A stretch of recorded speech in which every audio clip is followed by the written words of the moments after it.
Whatever you do, don't look behind you. That's a nice green shirt you're wearing, Derek. About 0.5% of my viewers are terrified right now. Ooh, hazelnut.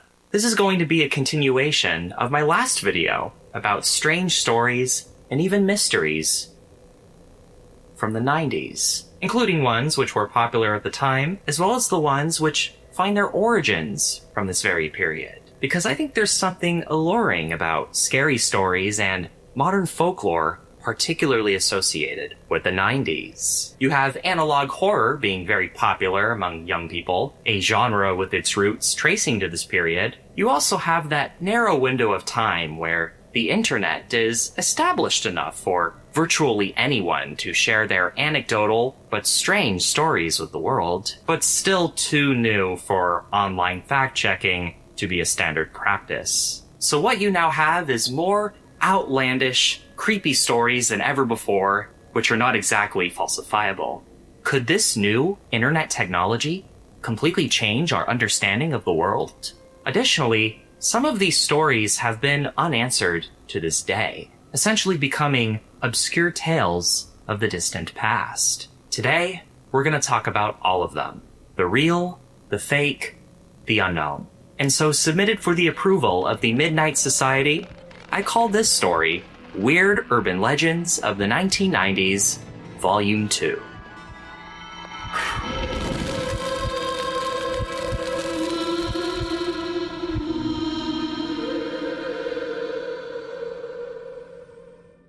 To all my lovely viewers, I am pleased to announce a very special addition to this video. Facing the wrong way. We have to move. Yeah, it's the wrong way. No, that's alright. Sorry, didn't spot you there, because I didn't have my glasses on. My Warby Parker glasses, to be specific. Wait a second, these are not Warby Parker. These are not my glasses, I'm pretty... Okay, found it. Here I have Warby Parker's Kenny Wide pair in licorice crystal. Ladies, better watch out. I'm single. These pairs also have an anti-reflective and scratch-resistant coating, which I personally added thanks to the in-store friendly advisors who helped me customize my glasses to be just for me, to make my glasses exactly how I want them to be. Because with Warby Parker, Sorry, I think I dislocated my nose, so just give me a minute. Alright, we're good. Because of Warby Parker, I'm myself again. And you can get your own Warby Parker glasses today by just visiting the link on the screen. Pairs start at $95, plus free shipping and free 30-day returns. And every purchase gives glasses to someone in need through Warby Parker's Buy a Pair, Give a Pair program. And pairs start at $95. I already said that. Oh, okay, I'm losing a lot of blood, so I should probably go to a hospital. Everything is beginning to smell a little like almonds, which is not good. A little lightheaded, but check them out. Thank you to sponsor for Warby Parkering this video. Now, I wanted to start off this list with something, once again, a bit more humorous and over the top, but it was definitely quite a popular legend, particularly among children. Word was going around that if you ate the candy Pop Rocks and drank soda at the same time, it would create an intense chemical reaction in your body that would cause your stomach to explode and then kill you. Now, the full origins of this legend are not exactly known, but while it saw much popularity predominantly throughout the 90s, some sources say that it may trace as far back as the 1970s. This was also the same time that Pop Rocks were first introduced to the public by General Foods, becoming an instant massive hit among teenagers in 1975. But although it was released at this time, Pop Rocks were actually invented in 1956. Its creator, a chemist named William A. Mitchell, was interestingly trying to create an instant soda mix, basically like powdered milk, but instead with soda. You would just mix it with water and get a carbonated drink. But instead, he ended up creating something more akin to a carbonated candy, which is where we get pop rocks. I think this story alone is largely responsible for where this urban legend comes from in the first place. And this would coincide with a huge boom in advertising for food brands thanks to the continuously and exponentially growing popularity of television. A particularly popular ad campaign from the time was, of course, the Life cereal kid named Mikey. No, not that Mikey. This Mikey. A myth started that the actor who played Mikey in the Life cereal commercials tragically died after eating a bunch of Pop Rocks and then drinking soda, with the carbon dioxide in both creating an unexpected lethal combination. I'm not exactly sure why it started with the Life cereal kid specifically, as these are two totally different brands, but my guess would be that this was one of the more memorable advertising campaigns of the time. In fact, this rumor seems to date as far back as November of 1978, at least according to this article. So I understand that I am being a bit looser with including this in my list of 90s legends, but I thought it was too fascinating to ignore. And the rumors still did persist over the next 20 years, and we can see that the internet had a part in that, because keep in mind that by the time the 90s rolled around, the 70s were kind of a distant memory for a lot of people. Remember that Life cereal kid from your childhood?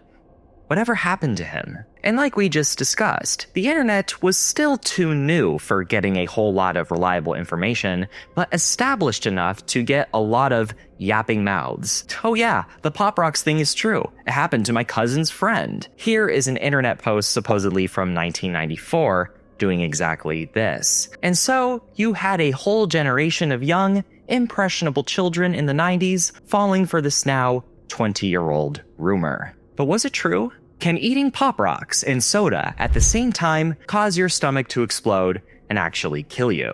Well, no. Yes, both Pop Rocks and soda do contain carbon dioxide, but not nearly enough to cause such a huge, explosive chemical reaction. This also isn't accounting for things like stomach acidity, which would certainly affect the carbonation's strength. So yeah, Mikey from Life cereal was alive and well, but there was no Wikipedia back then. You couldn't just easily find out if he was alive or dead from a reliable source at the time. And so, the rumor persisted.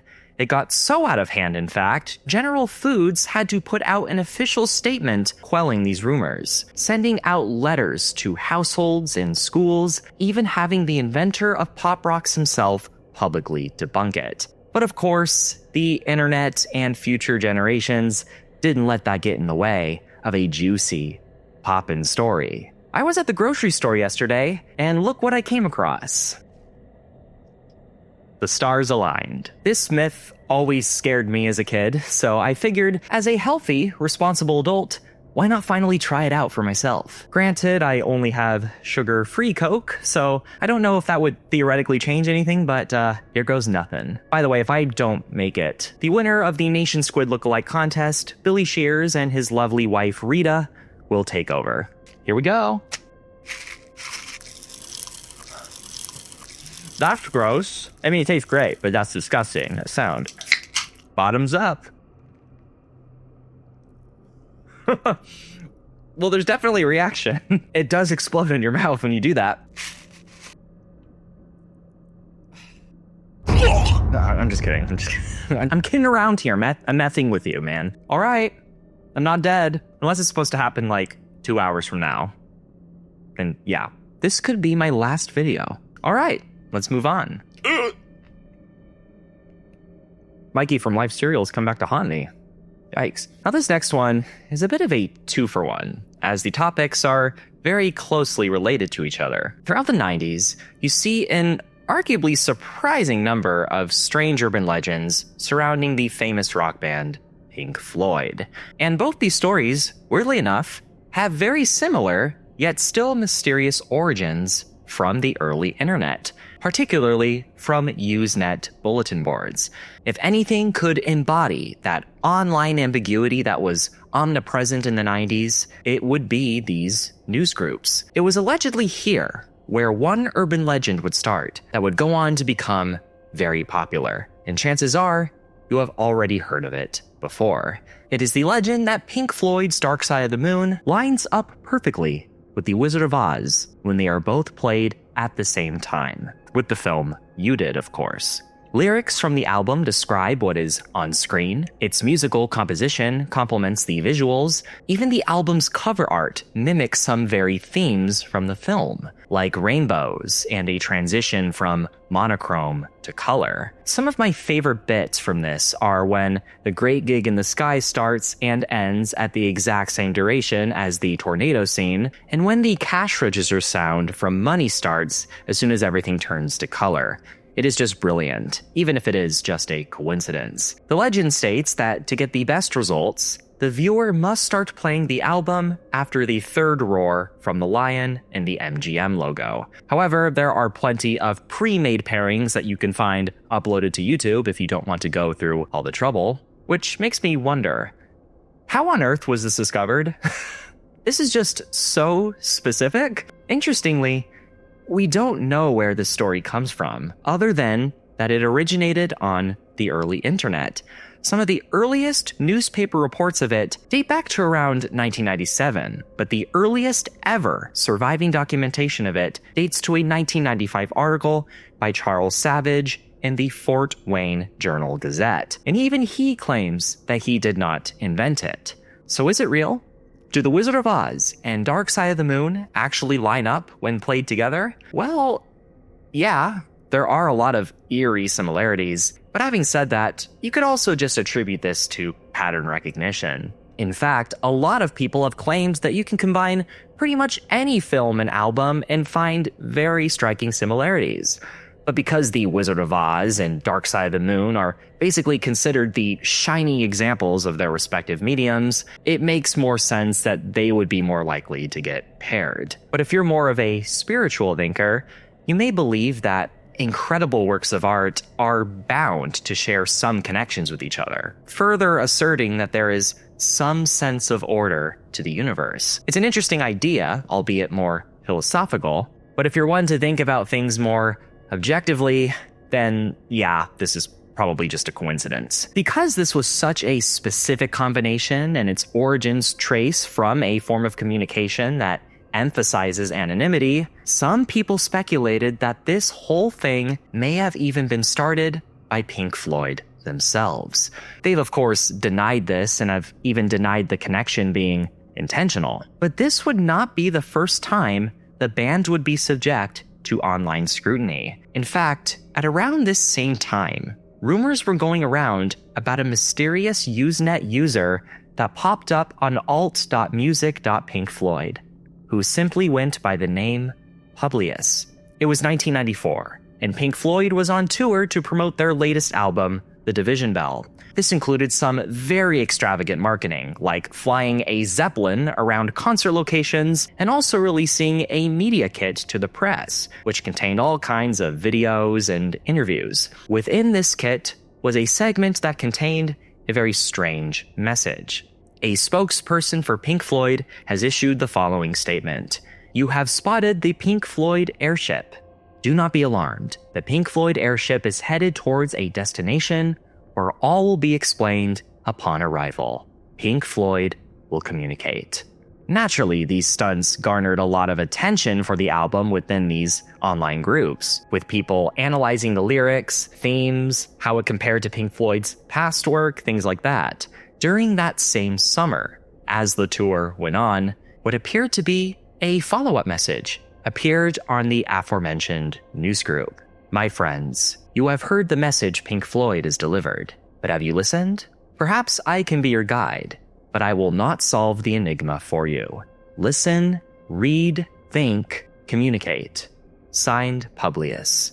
Many more messages would follow, detailing clues that could be found on the album's artwork, the songs, and much more. The winner would get an undisclosed but special prize. This obviously got a lot of online users talking and excited to navigate this musical treasure map. Besides, this was not the first time Pink Floyd hid messages in their albums, with The Wall being a notable example. But of course, many people, even at this time, were skeptical that this was nothing more than a troll. So they asked for proof of his identity.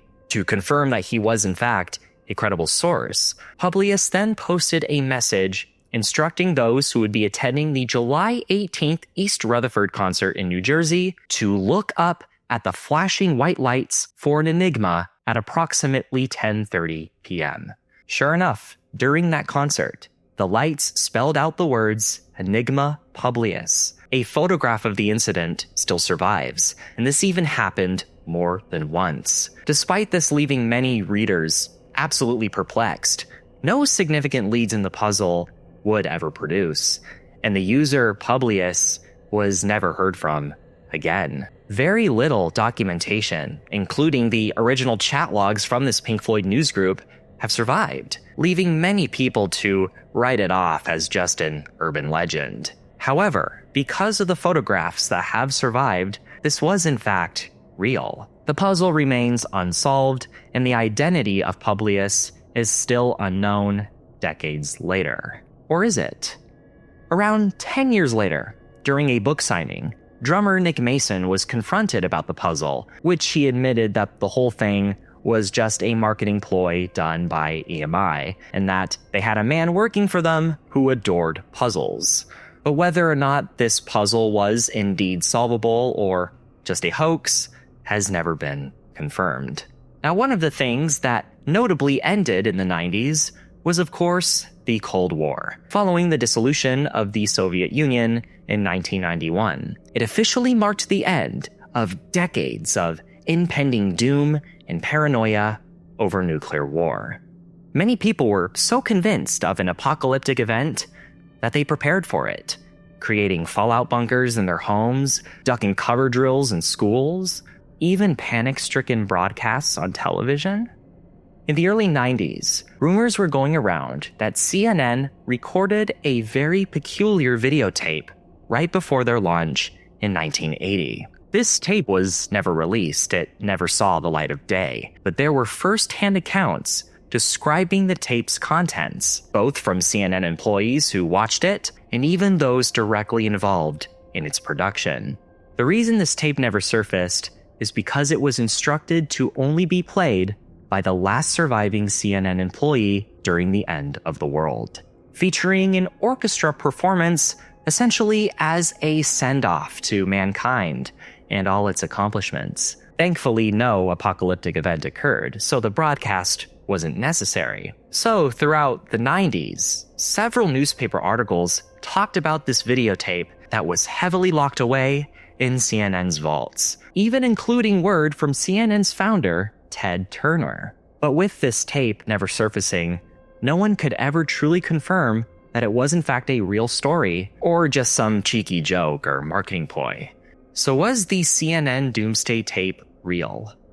Yes, it was. After 2 decades of uncertainty, the full tape was uploaded to the internet in 2009 after being leaked by a CNN intern. It features the orchestra that was described in these accounts performing Nearer My God to Thee, the same song that was supposedly playing during the sinking of the Titanic. And so everyone got an eerie glimpse into a world that could have been.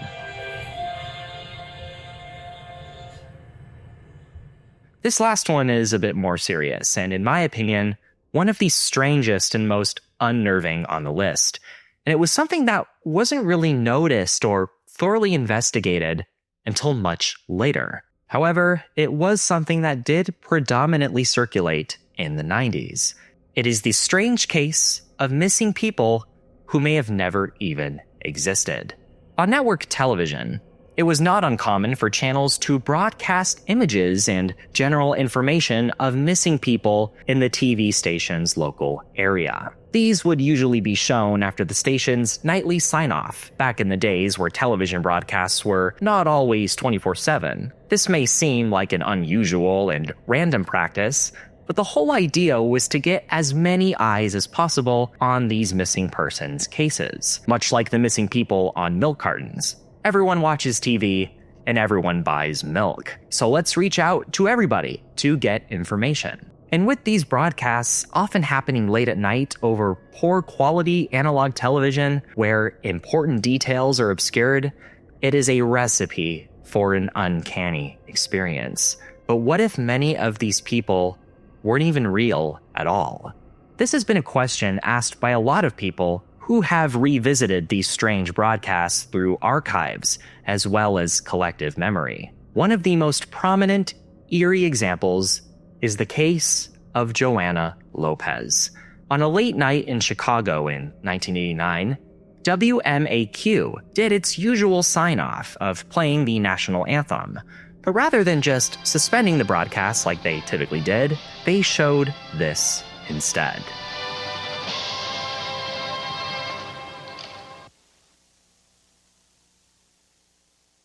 This image would stay on the screen for almost 30 minutes. Now, this was not the first time WMAQ aired a missing person segment. In fact, they had done one just a year prior with a girl named Trisha Collette. However, Colette's test card gives us much more information, including a clear image and a date for when she was last seen.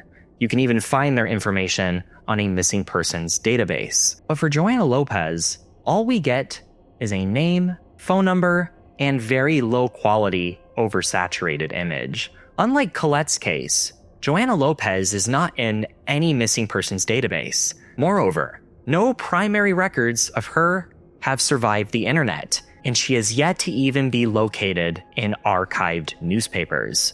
Now you might be thinking, okay, maybe she was very briefly missing, to the point where she was already found before anyone could file a report. But the thing is, this was something that aired more than once over long periods. The first time in 1989, the second in 1990, and the third and fourth in 1991. And according to some people, they remembered this continuing to show up even more throughout the rest of the 90s. What's really strange is that this information isn't particularly helpful.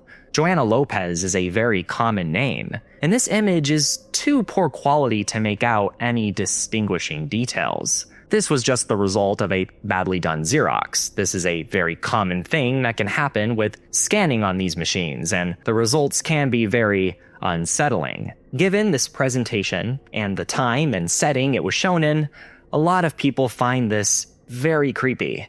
And it makes sense. People fear the unknown. It is primal. We don't know anything about this person. We don't know what happened to them, where they are today, or if they were even real.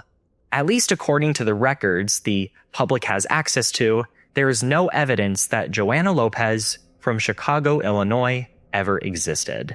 There are also other cases of this from Spanish network channels, such as Celine Delgado Lopez from around 2001. This is another instance of a bad quality image accompanied by pretty much no other information. A lot of people felt that this woman's blank but very attentive stare was also quite unsettling.